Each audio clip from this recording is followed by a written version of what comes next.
Christ is God's appointed head of a new order of mankind. Adam, the first head of the human race, disobeyed God and dragged his whole kingdom into disorder and darkness. Christ reverses this for all who enter his kingdom. The Son of Man was manifested on earth that he might annul the works of the devil and set free all of Satan's slaves who long for freedom. The first man, Adam, is of the earth, as are all his sons. His being and life were of and for the earth, and partook of the weakness of things created. The second man is of heaven, and by becoming a man, he brought into human nature the authority, energy, liberty, and security of the heavenly, the eternal life. This life he imparts to them that obey him. Being thus appointed by God as the head of a heavenly order of men, he is their acting representative. It is as such that he acts as man, and it is only that all that which their head has suffered, done, or received, which is available for them, or properly belongs to their heavenly life.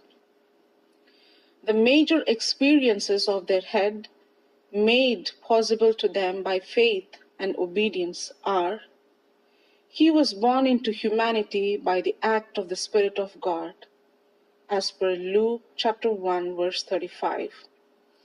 By the act of that same Spirit, they are born anew into the new heavenly race of men. John chapter 3.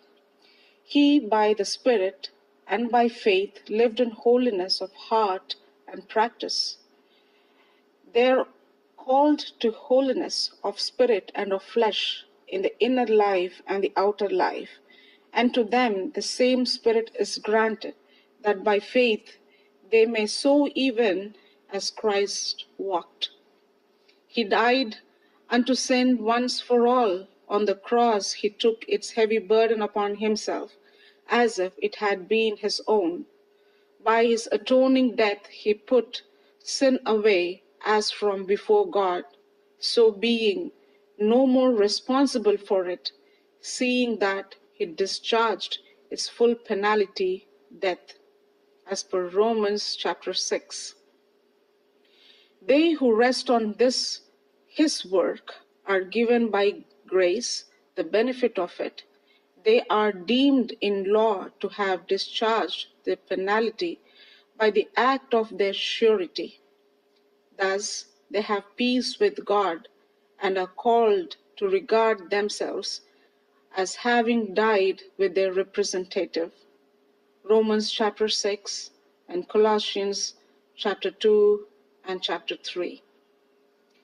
He was raised from dead and was removed in manhood to that heavenly world whence he had come.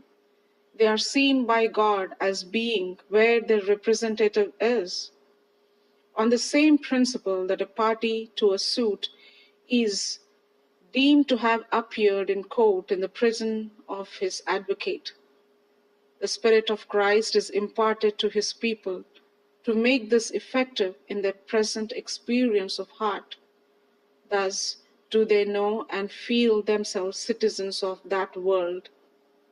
Ephesians chapter 1, verses 15,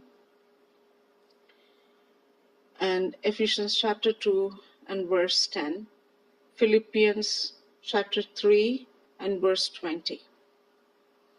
He lived and lives in the full consciousness of his eternal sonship to God. They are given the spirit of adoption, that they may also know God as their Father and may feel and act harmoniously with their high calling. He was the light of this world, as he had ever been of that world above, and therefore the prince of darkness hated, persecuted, and slew him. They, in his absence, are called and enabled to be the light of the world, and as such are granted the privilege to suffer with him. He is to be the sovereign of heaven and earth, actually, visibly in glory. They who share his cross shall share his throne. If we suffer with him, we shall be glorified together with him.